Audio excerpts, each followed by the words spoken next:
Hi, I'm Sarah. Today I'm going to read you the story of Holly, which is titled like this. When I was getting ready to go to Christmas dinner, my parents posted a family photo without me. The caption read, "Only the most beloved people."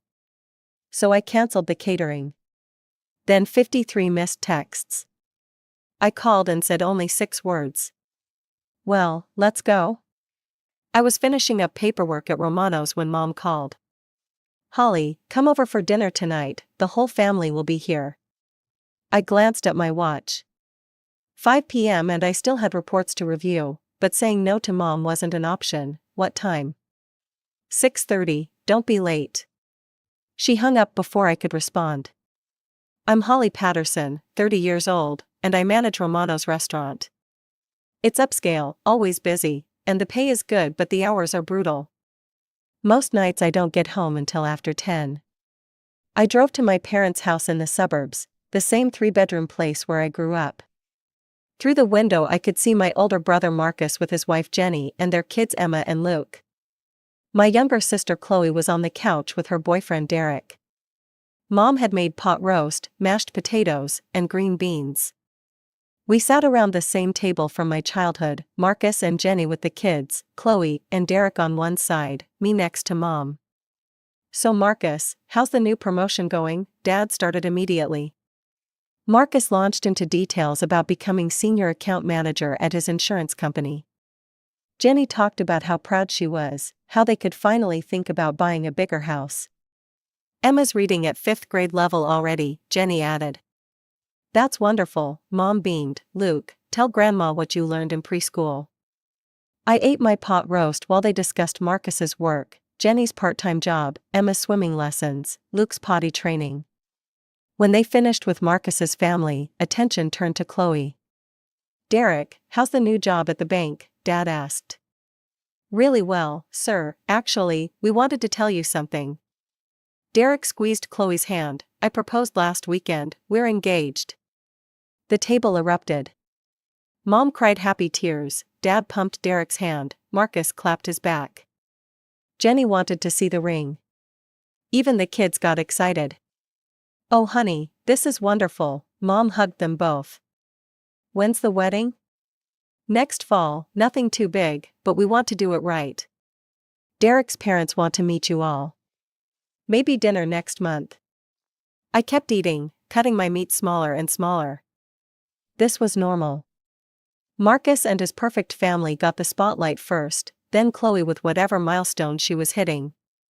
Nobody asked about my work, even though I'd just landed a huge catering contract. Nobody asked if I was dating anyone. Nobody asked how I was doing at all. "Holly, pass the salt," Marcus said without looking at me. I handed it over and went back to my potatoes. "Oh, that reminds me," Mom said suddenly. "Holly, I need to talk to you about Christmas." "Finally, what about it?"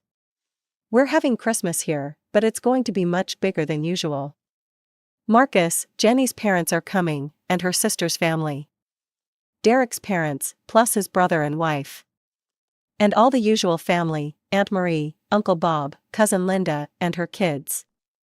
I was doing math in my head. How many people total? "About 20, isn't that exciting?" 20 people, Mom, that's a lot of food to prepare, you sure you can handle it? "That's what I wanted to talk to you about." Mom's voice got that tone she used when asking for something. "I can't cook for 20 people by myself. So I thought, since you work at that fancy restaurant, you could order all the food from Romano's and have it delivered Christmas Eve. Professional quality food, no stress for me, and you can probably get a discount." Everyone looked at me, waiting. I set down my fork. A full Christmas dinner for 20 people from Romano's would cost a fortune. We weren't casual dining, we were upscale with Christmas premium pricing. "Mom, that would be really expensive." "How expensive?" Dad asked. I ran the numbers, full Christmas dinner, all sides, appetizers, dessert. 20 people, holiday pricing. Around $3,200. "Look, I could contribute maybe 1,000, but the rest would have to come from everyone else." "What?" Mom's voice was sharp. "Holly, you make good money." And you work at the restaurant. Can't you get a discount? It doesn't work that way, Mom. I'm a manager, not the owner. Even if I could get a discount, this is a massive Christmas Eve order. But surely you could work something out, Jenny said. Family discount? They all stared at me like I was being unreasonable. I can ask, but I doubt it. $1,000 is what I can afford. Everyone else would need to chip in. Mom's look could have frozen hell over. Holly Marie Patterson, I cannot believe you just said that. You should be ashamed. You make more money than anyone here. You work at a restaurant. This is your family. And you're nickel and diming us over Christmas dinner? I'm not nickel and diming. I'm telling you what it costs and offering to pay a third. A third? Chloe whispered to Derek. God, she's so greedy. Derek chuckled. My face burned. Excuse me? Nothing, Chloe said quickly. No, what did you say? I just think, you don't have a family to support like Marcus. You don't have wedding expenses like us. You live alone in that little apartment. What do you even spend money on? Are you serious? Holly, Dad's voice was stern, your mother is planning a nice Christmas. The least you could do is help. I offered to help. I offered $1,000. That's not helping, Mom said. That's making your family scramble while you sit on your pile of money. I looked at Marcus. What do you think? He shifted uncomfortably. I mean, it would be tight, but if everyone chips in. Silence again. You know what? Mom's voice was deadly calm. Forget it. Holly, you'll pay for the whole thing. End of discussion.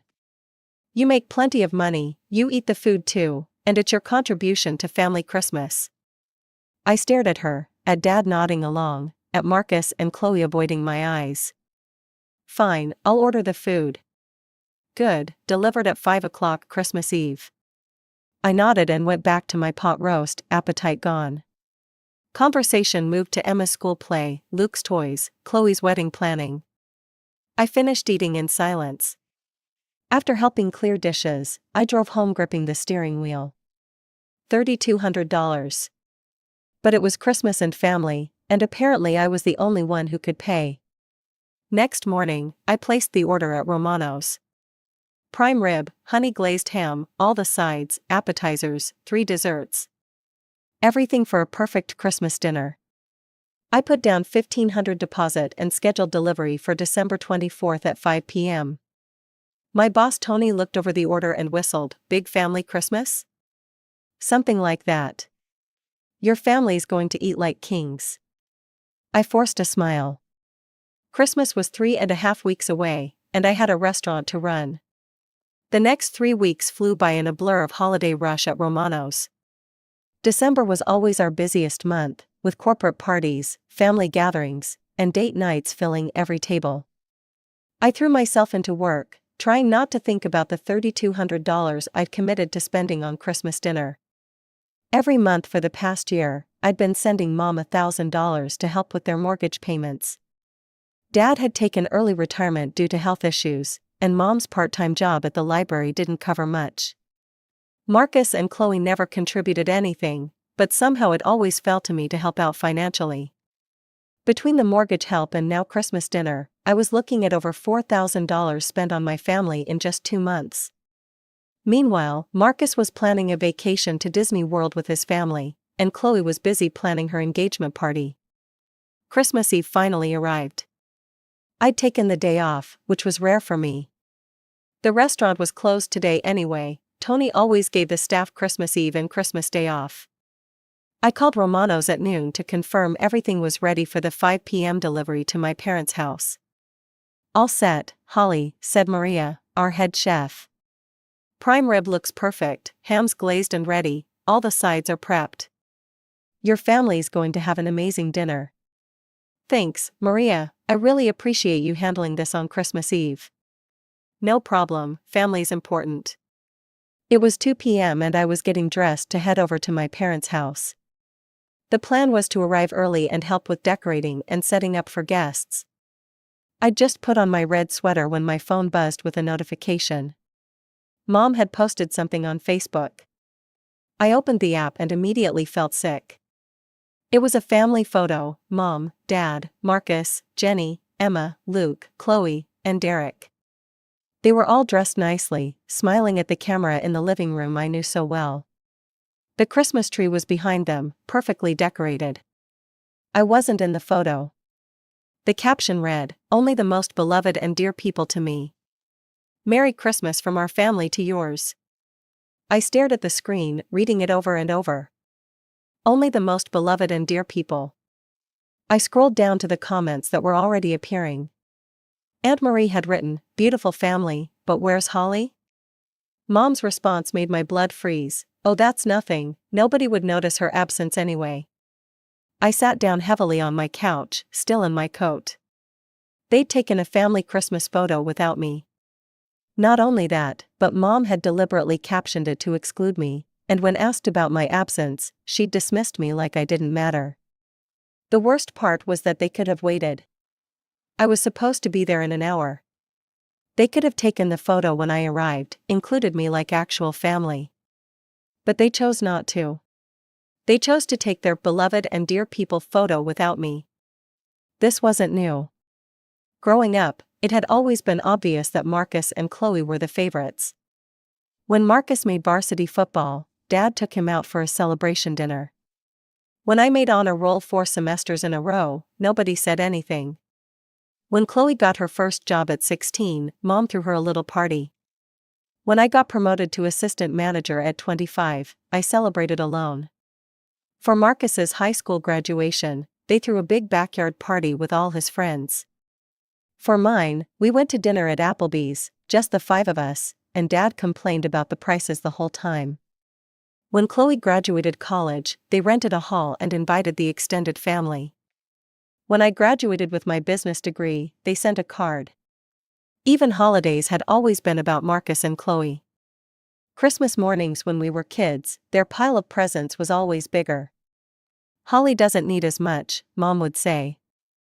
Or "Holly's more practical, she appreciates useful gifts." Useful gifts like socks and school supplies, while my siblings got toys and games. I'd gotten used to being the afterthought, the one who helped but wasn't really part of things. But seeing that photo with that caption, reading Mom's dismissive comment about my absence, it hit differently today. Maybe because I was about to spend $3,200 on their Christmas dinner. Maybe because I'd been financially supporting them for a year while Marcus and Chloe contributed nothing. I took off my coat and sat on the couch in my Christmas sweater, staring at the photo. I didn't want to go anywhere. I didn't want to see any of them. I looked at the Facebook photo again on my phone screen. Only the most beloved and dear people. I didn't want to go anywhere. I didn't want to see any of them. I called Romanos. "Romanos, this is Maria." "Maria, it's Holly, I need to cancel my order for tonight." "What, Holly, everything's almost ready. The prime rib is perfect, the ham's glazed, all the sides are done. We were about to start packing everything for delivery." "I know, and I'm sorry. I'm willing to pay for everything, but please don't deliver the food to my parents' house." "But Holly." "Please, Maria, just don't deliver it." I hung up before she could ask more questions. 15 minutes later, my phone rang. "Tony." "Holly, what the hell happened?" "Maria told me you canceled your order. Everything's ready to go." I found myself telling Tony everything: the family dinner, being expected to pay for everything, the photo, Mom's comment. He listened without interrupting. "Jesus, Holly, I'm sorry." He was quiet for a moment. "Listen, you're not paying anything, and I'm refunding your full deposit." "Tony, you don't have to. Actually, this worked out perfectly. About half an hour ago, one of our regular customers called in a panic. Family emergency, needed a full Christmas dinner for tonight. I didn't know what to tell him since we were booked solid. But now I can give him your order, and he'll pay for the whole thing himself." After I hung up, I felt lighter somehow. I wasn't going to my parents' house. I wasn't going to smile and pretend everything was fine while they enjoyed a dinner I'd paid for but wasn't really wanted at. I sent Christmas texts to my friends and coworkers, everyone except my family. Then I turned off my phone. For the first time in weeks, I felt like I could breathe. I was going to spend Christmas Eve alone, and that was fine with me. I had some frozen dinners in the freezer and a bottle of wine I'd been saving. It would be quiet and peaceful. Around 6 p.m., my doorbell rang. I looked through the peephole and saw a delivery driver from Romano's holding bags of food. "This is from your boss Tony," he said, "to tell you Merry Christmas." It was a full Christmas dinner for one: sliced prime rib, roasted vegetables, mashed potatoes, even a slice of chocolate cake. Tony had sent me Christmas dinner. I actually started crying. Here was my boss, showing me more care and consideration than my own family had in years. I heated everything up and ate in front of the TV, watching old Christmas movies. The food was delicious, and for the first time all month, I wasn't stressed about money or family drama. I wondered what was happening at my parents' house right now. The guests had probably arrived by 6 p.m. expecting dinner. They'd probably called the restaurant by now, only to be told I'd canceled the order. I imagined their faces when they realized there was no food coming. Part of me felt guilty, but a bigger part of me felt satisfied. They'd made it clear I wasn't really part of the family anyway. Now they could figure out Christmas dinner without their ATM. I went to bed early, feeling more relaxed than I had in months. Christmas morning, I turned my phone back on. 53 missed calls. Dozens of text messages. All from my family. I read through the messages chronologically, watching the panic escalate. 5:47 p.m. Mom, where is the catering? They should have been here by now. 6:15 p.m. Marcus, Holly, where's the food? Guests are arriving and there's nothing to eat. 6:32 p.m. Chloe, Holly, answer your phone. What's going on with dinner? 6:45 p.m. Dad, Holly, we need to know what happened with the restaurant. Call us back immediately. 7:23 p.m. Mom, I called Romano's and they said you canceled the order. What the hell is wrong with you? 7:41 p.m. Marcus, Holly, you've completely ruined Christmas. Jenny's parents are mortified. The kids are asking why there's no dinner. 8:15 p.m. Chloe, you're insane, completely insane. Do you know what you've done? Derek's parents think we're broke white trash who can't afford Christmas dinner. 8:52 p.m. Mom, we had to send everyone to McDonald's. On Christmas Eve. Derek's parents left early.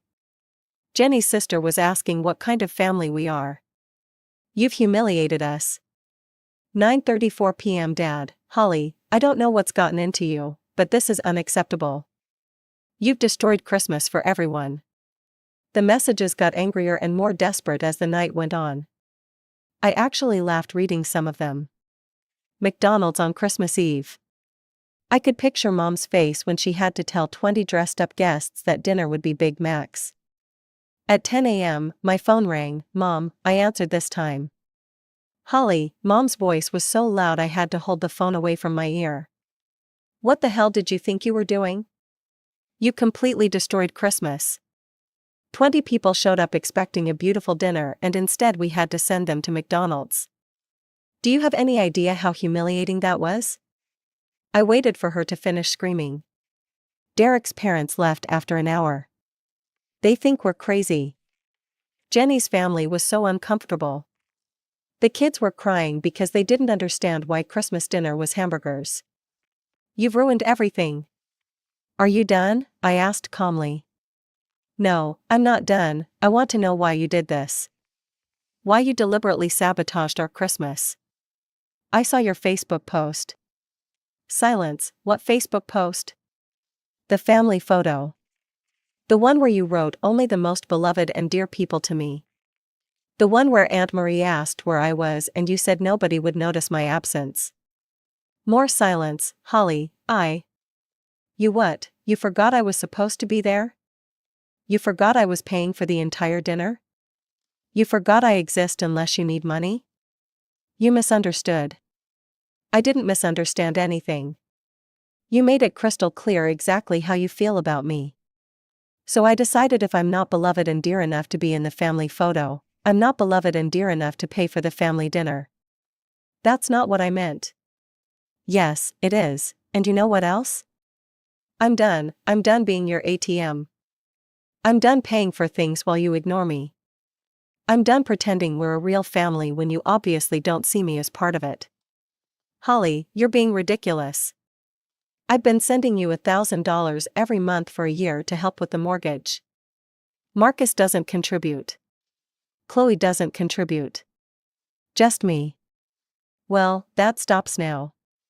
Starting in January, you won't get another penny from me. You can't be serious.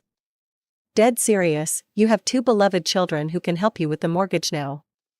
Holly, wait, I hung up and immediately blocked all their numbers. For the next 2 hours, I did laundry and cleaned my apartment. Around noon, my doorbell rang. I looked out and saw all of them, Mom, Dad, Marcus, Jenny, Chloe, and Derek. They looked upset and determined. This conversation was inevitable. I opened the door. We need to talk, Mom said, pushing past me into my apartment. They all filed in and stood in my living room like an intervention. Mom's eyes were red from crying. Holly, I don't understand why you did this. Why you ruined Christmas and now you're threatening to stop helping us financially.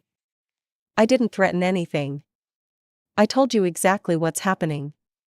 But why? Chloe asked. What's wrong with you? What's wrong with me? You called me greedy for not wanting to pay $3,200 by myself. You excluded me from the family photo and Mom literally said nobody would notice if I wasn't there. And you're asking what's wrong with me? They all looked uncomfortable. Holly, Dad said carefully, if this is about that photo, your mother already deleted it.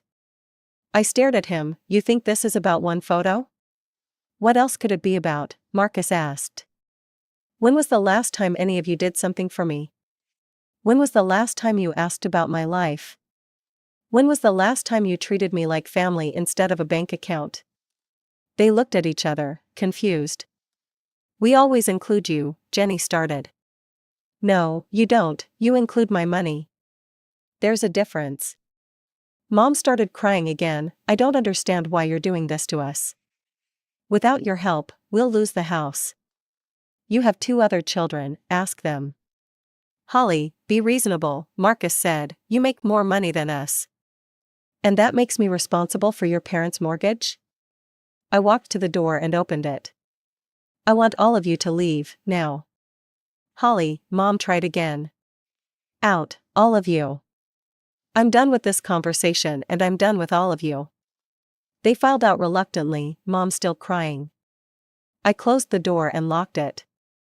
Then I went to my computer and canceled the automatic monthly transfer to Mom's account. I felt free. For the next 2 weeks, my phone rang constantly. Aunt Marie, Uncle Bob, Cousin Linda, they all called trying to convince me to reconcile with my parents. Each conversation was the same. Holly, your mother is so upset. This is tearing the family apart. Holly, whatever happened, you need to forgive them, their family. Holly, your parents raised you better than this. I hung up on all of them. Nobody asked what my parents had done. Nobody wanted to hear my side.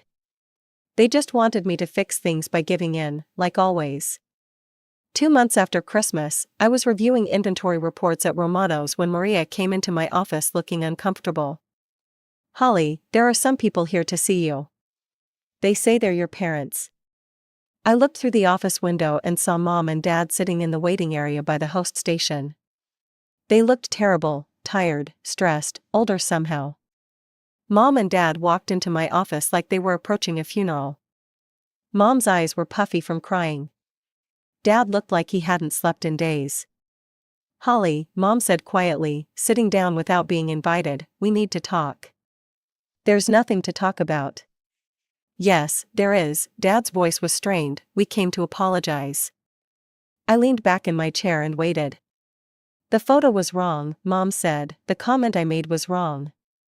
We should have included you, we should have waited for you. I deleted it as soon as I realized what I'd done.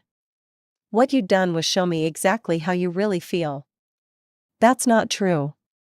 Mom, stop, you wrote only the most beloved and dear people and I wasn't in the photo. When someone asked where I was, you said nobody would notice my absence. Those weren't accidents.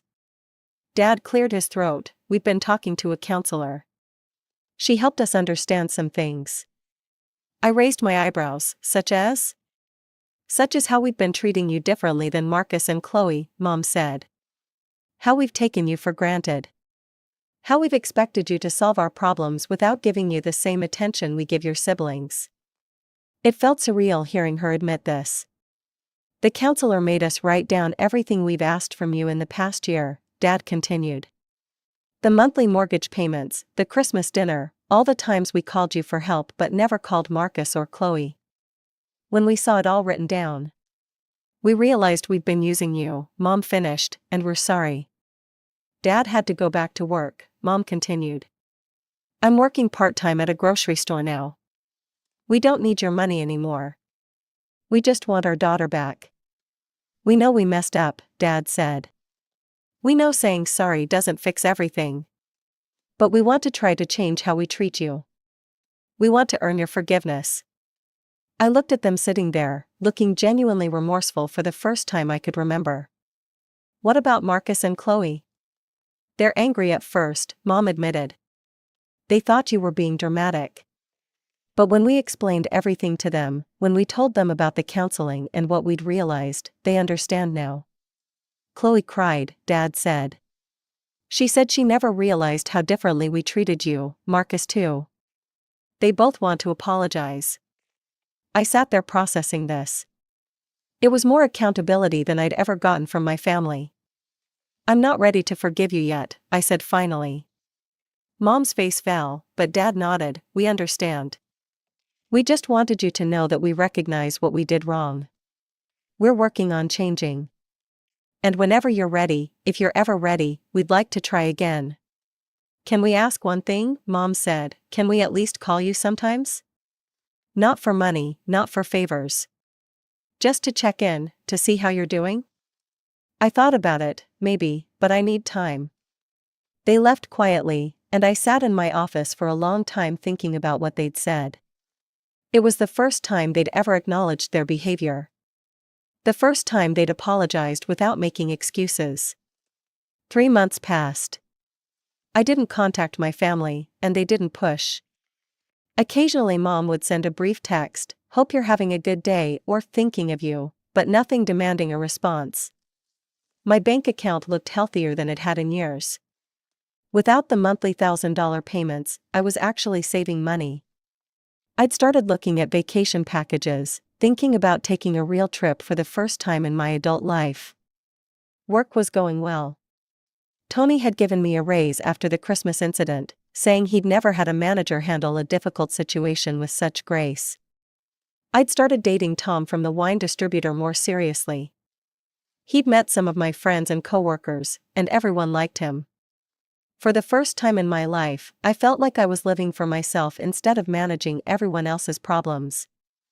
I wasn't sure when or if I'd reconcile with my family. The hurt was still there, deep and familiar. But knowing they'd acknowledged their mistakes, that they were getting counseling, that they'd apologized without making demands, it meant something. Maybe someday we could have a real relationship, one where I was valued for more than my bank account. Maybe someday I could trust them to treat me like family instead of like a resource. But for now, I was content being on my own. I'd learned that being alone was better than being used. I'd learned that I deserved better than being an afterthought in my own family.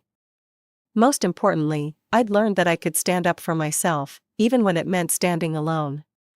For the first time in 30 years, I felt like I knew my own worth. And it wasn't measured in dollars.